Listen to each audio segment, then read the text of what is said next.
inesperados. Essa dor, né, que surge porque ela surge assim também com muitos sentimentos. Nós vamos entender nesse bate-papo. Veja aí. E quando a gente fala sobre morte, já é um assunto delicado, bastante triste para muitas pessoas, mas ainda mais quando é mortes inesperadas, seja acidente ou alguma fatalidade que aconteceu. Como lidar com isso, como superar tudo isso e continuar com a vida? Esse vai ser o nosso assunto com a psicóloga Deise Rosa. Tudo bem? Boa tarde. Tudo bem. Obrigada pelo convite de estar aqui com vocês. Então, Deise, eu quero que você comente pra gente qual que é o primeiro passo para lidar com a morte de um ente querido que foi de forma inesperada. Chorar. Né? Entrar em contato com essa dor, porque é isso, quando a gente fala da morte, da perda, as perdas de um modo geral, desde uma perda muito simples e muito pequenininha, que seja um objeto que quebrou e que eu gosto, enfim, elas já nos causam um desconforto. A perda de alguém que amamos é um dos maiores desconfortos que nós humanos podemos vivenciar. Então, só que a gente vive numa sociedade que é do espetáculo, onde a gente tem que estar sempre feliz, sorridente, e aí as duas coisas não batem. Então, o que fazer inicialmente? Entrar em contato com isso, né? Tá doendo? Expresse da sua maneira, ore para aquilo. Você não precisa fazer de conta que tá tudo bem porque não tá, né? E entrar em contato com isso. Claro que aí depois tem todos os trâmites legais, é um misto de sentimentos. O que é o luto? O luto é um processo, o luto não é uma doença. Né? As pessoas falam assim, tem que tomar remédio porque está sofrendo demais. Não é uma doença, ela não tem uma cura, ela tem um período muito difícil. E inicialmente a gente fala do luto agudo. O que é o luto agudo? Principalmente quando vem por morte inesperada, que é essa que eu não estou me preparando para tal, nem por conta da velhice, nem por nenhuma doença, simplesmente ela vem e acontece, e aí eu me sinto literalmente sem chão. Quando isso ocorre, a gente chama de luto agudo, que é toda a minha vida está sendo só focada naquela dor. E é uma dor tão intensa que ela chega a ser dor física, né? O corpo dói, o tempo é um tempo diferente. Então, assim, aquilo que eu fazia antes, uma tarde inteira, eu conseguia dar conta de 5, 6 coisas. Hoje eu tenho dificuldade para conseguir levantar para fazer um simples bolo, cortar uma fruta, alguma coisa mais simples. Então, tudo demanda. E aí eu tenho também movimentos sociais novos, então agora eu vou ter que conversar com as pessoas, eu preciso me relacionar com as pessoas, mas aí eu não sou mais a mesma que eu era até esses dias. Então, é uma confusão. Eu diria que o luto é exatamente isso, é uma confusão de comportamentos, onde a pessoa se sente estranha. Essa é muito a palavra assim, nossa, eu tô estranha. Estranha, é isso mesmo. Tem horas que eu tô bem, tem horas que eu tô triste, tem horas que eu tô com raiva, tem horas que eu estou como se nada tivesse acontecido. Então é um misto de sentimento, não existe uma regra. E esse é o processo do luto. E infelizmente todos nós, uma hora ou outra, vamos precisar passar por isso, e acolher a sua dor, né? Entrar em contato, não buscar algo, mas tá ruim ficar aqui. É isso mesmo, tá ruim ficar aqui. Vai ficar para sempre? É um para sempre diferente, né? Eu vou com o tempo convivendo com aquilo, né? Não que necessariamente eu vou conseguir ter aquela minha vida de volta como antes, não. Mas eu posso voltar a sorrir novamente um dia, eu posso voltar a ter coisas boas no meu dia? Posso. E conversar com outra pessoa, Deise, ajuda bastante nesses processos de luto? Ajuda muito, porque assim, muitas pessoas têm necessidade de falar, de contar. Então, por exemplo, foi um acidente e eu preciso contar 20 vezes esse acidente. Às vezes eu tô contando para você pela 20ª vez, mas não é porque eu acho que você não sabe, é porque eu tenho a necessidade de falar. É muito parecido com criança assistindo filme. Criança, quando vai assistir filme, ela assiste um monte de vezes. Por que ela faz isso? A criança faz isso porque tem alguma mensagem daquele filme ali que ela precisa internalizar. Só que ela tá meio confusa com aquilo. Então, ela às vezes assiste várias vezes até aquilo ficar internalizado. Então, no processo do luto é muito parecido. A pessoa ela precisa falar a mesma história, a mesma coisa, um monte de vezes, para ela ir com o tempo internalizando, até chegar uma hora que talvez ela nem queira mais falar. E fazer um ritual de despedida é fundamental também, Deise, fazer esse ritual? Fundamental. Por quê? Mas eu não gosto. Ninguém gosta, né? Os rituais de despedida, eles são dolorosos demais, mas eles são necessários. Na pandemia, eu acho que nunca na história da humanidade a gente percebeu a importância dos rituais de despedida como na pandemia. Não é assim...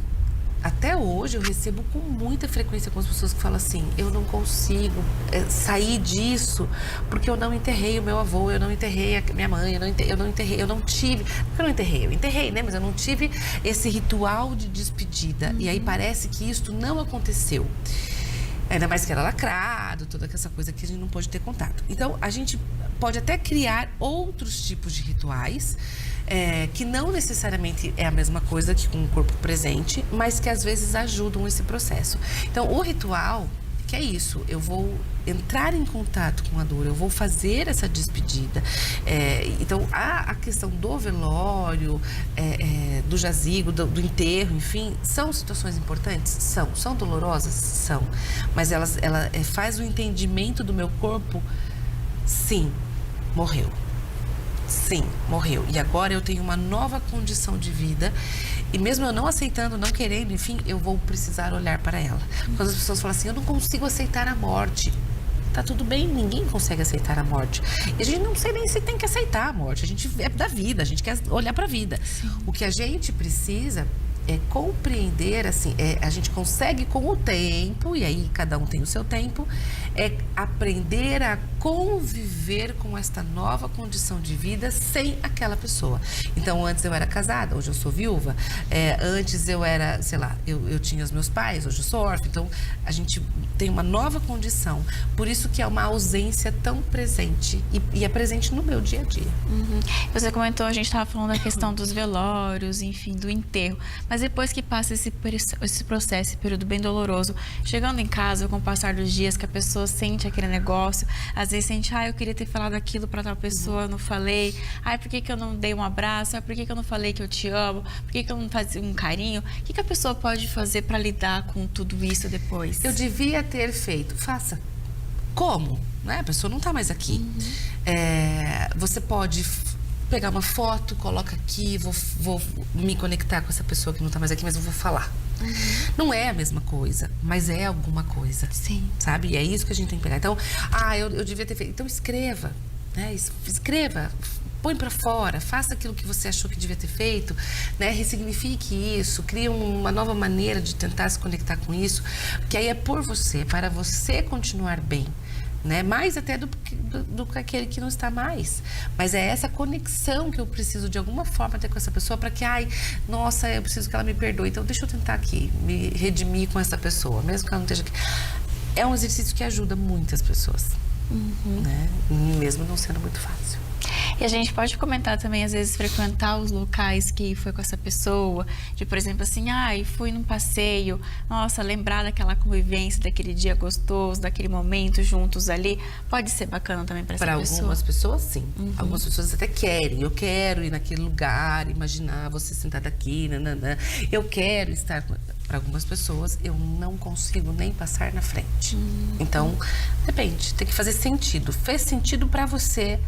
Faz sentido. Se não fez, não. Porque a gente pode falar que a pessoa sentiu no coração o que ela tem que fazer para ela ficar bem e se livrar disso, né? Exatamente. É exatamente isso.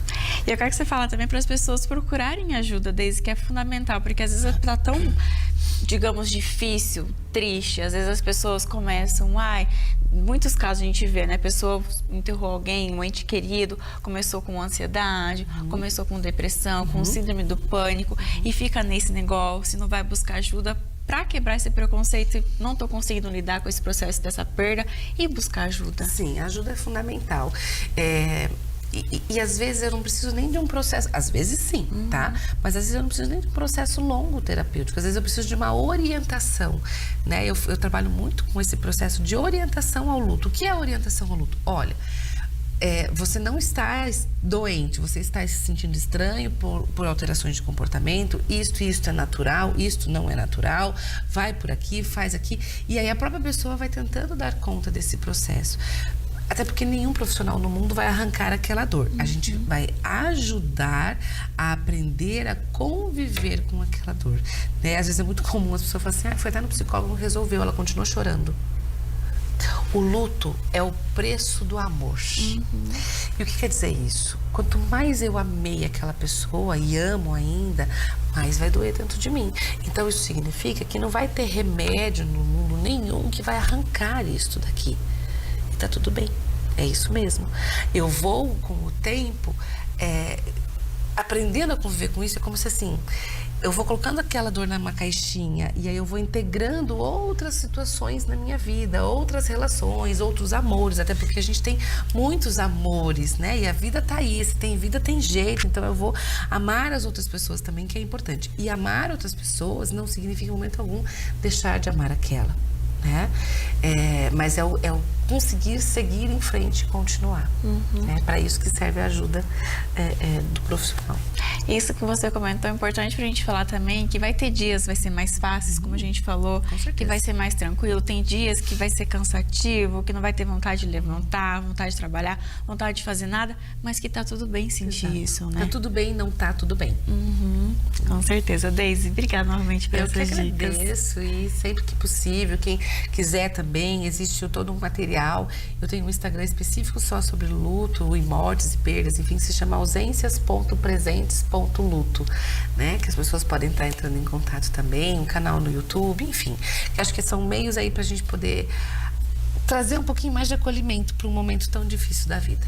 Quero aproveitar e agradecer a psicóloga Deise aí, né? Muito obrigado por essas dicas, né? Sobre como lidar, né? Com tantos sentimentos que surgem quando se perde alguém. Ainda mais com perdas, né? Inesperadas, assim. O sentimento parece que é mais forte ainda.